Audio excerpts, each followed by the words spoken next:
This is Tucker Carlson tonight. Topic is abuse in rest homes and nursing homes of elderly people. And I know with the coronavirus, the elderly are most vulnerable, and there's constant talk of treating elderly people as a whole differently than younger people. But my objection to that is that the elderly are also very diverse in their health. I'm 77 years old. I swim in the ocean 3 times a week. I ride my bike 150 miles a week. I hardly ever get sick. I don't take pills.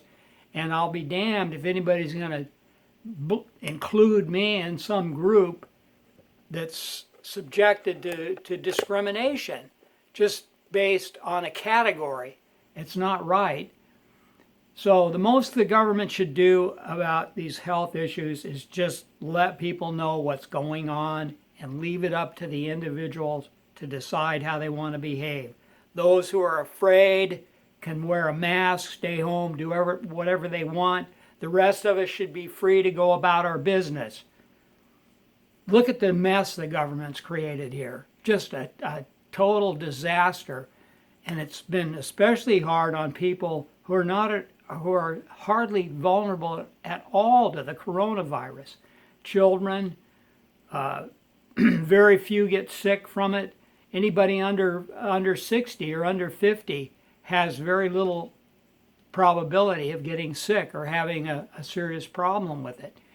And I got the Hong Kong flu when I was 25 years old, 1968. That killed up to 4 million people in the world. This thing isn't even 10%. And the numbers for this coronavirus are inflated. They're completely fake.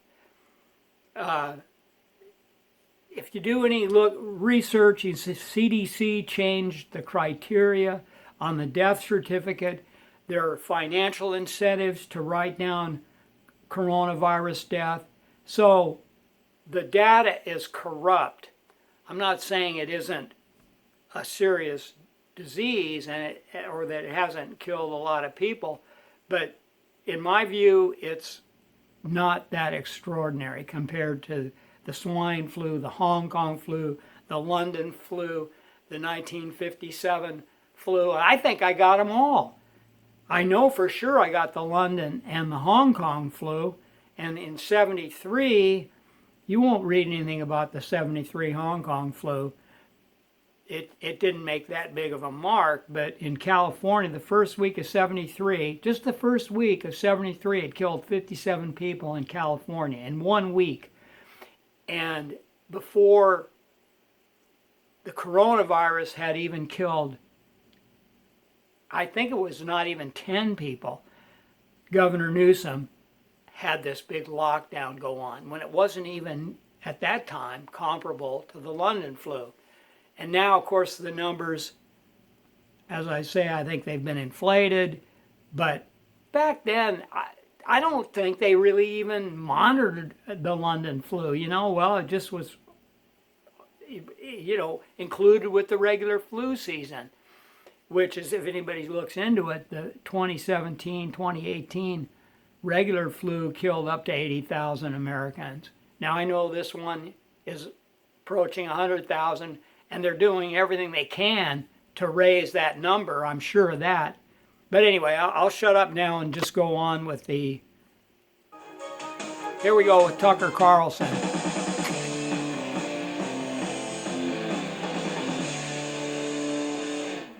Good evening and welcome to a Tucker Carlson Tonight Live special.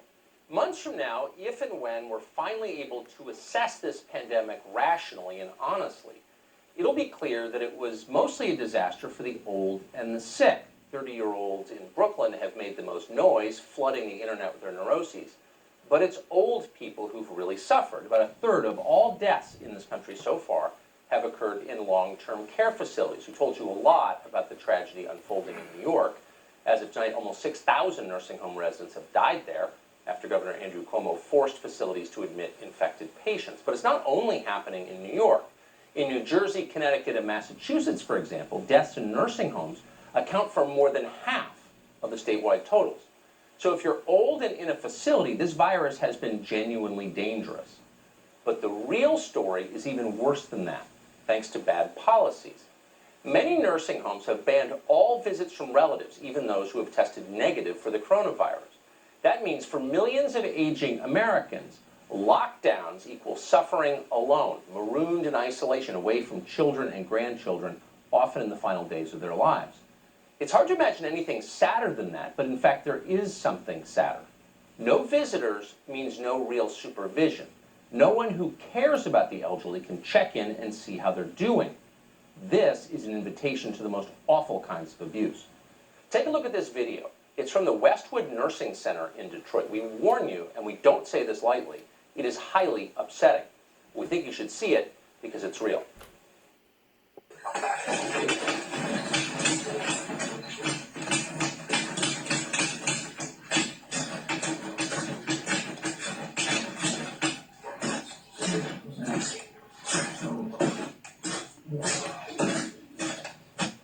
It goes on like that for 90 seconds, but we'll spare you.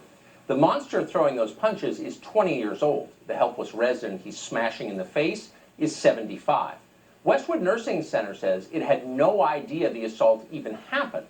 The video wound up on social media, apparently was posted by the proud attacker himself. People saw it and called police. They arrested him. He's in jail tonight. Police will not tell us his name. It's not clear why. He deserves to be famous. What is clear is that the Westwood Nursing Center was a scary place even before this assault took place. A 2019 Medicare inspection of the facility found that a resident had vomited on a curtain. 2 weeks later, Westwood staff still hadn't replaced or even cleaned it. Imagine all that the inspectors didn't find. We'll help you imagine. This video is from a nursing home outside Peoria, Illinois. It was recorded in 2015. An elderly man beaten to the ground by a staff member. This video is from a care facility in Creve Coeur. Watch the 84-year-old man. He comes into the room with his walker and tries to get something out of a drawer. Police say the caregiver, Ernestine Cobbins, struggles with him and then throws him to the floor. Fortunately, he was not seriously injured. Officers reviewed the tape. Cobbins was charged with third-degree elderly abuse. Imagine doing that to a man with a walker. The woman who did it, who committed that crime, is free today. In fact, she is still in the healthcare business. You can look up her LinkedIn page online. We just did about 10 minutes ago, and she looks perfectly content in her picture. And then there are these 3 nursing home employees in North Carolina. They're accused of staging fistfights between dementia patients for their own amusement. They uncovered 2 separate incidents. In one, 32-year-old Marilyn McKee is accused of physically assaulting a 73-year-old resident, pushing her into a room while 20-year-old Tanasia Tyson and 26-year-old Tanisha Jordan filmed the encounter and did not help. In another incident, all 3 are accused of encouraging a fight between 2 residents, ages 70 and 73. Not only did the workers not stop the fight, they filmed it. The staff members reportedly captured on the video saying, "Punch her in the face." Fight Club. That happened just this fall. From what we can tell, none of these women is currently in jail tonight. Apparently the crime wasn't serious enough. It's not like they tried to open a gym in New Jersey or dared to walk on dry sand in Los Angeles. And by the way, these are not isolated incidents, far from it. Consider the following headlines. They are all from last year. Florida woman accused of raping man with dementia at nursing home. Nursing assistant who raped patient sentenced to 12 years in prison. Everett man has history of raping patients, prosecutors say. Hillcrest nursing home faces $50 million lawsuit over rape of elderly woman. And then in Seattle, a nursing assistant was arrested after being caught on camera repeatedly sexually assaulting a patient. Once again, the nursing home didn't even know it happened. They didn't detect the crime because no one was watching. The victim's family was suspicious, so they put a camera in the room. In Texas, a nurse called Billy Schmurmer was arrested for murdering patients. Police say he killed more than 20 elderly people before anyone noticed. Again, all of that happened in a single year, last year, 2019. So what's happening in nursing homes right now? Well, we don't really know. That's the point. Family and loved ones aren't allowed in to see. Chances are they would be heartbroken if they knew. How did this tragedy happen? It wasn't by accident. Our politicians did it. They did it to the most vulnerable people in our society, the ones who have earned the greatest respect, the Americans who actually did build this country. Now our helplessly elderly are locked in stinking cells, cut off from the only ones who love them. Some of them, as we said, are raped and beaten. Thousands and thousands have died alone. They don't deserve this, and the rest of us don't deserve the leaders whose neglect and bad judgment made it possible. Charles Camisey is professor of theological and social ethics at Fordham University. He's the author of the book Resisting Throwaway Culture. Okay. Professor, I'm thanks gonna so much for turn coming that on. off now. Thank you for watching.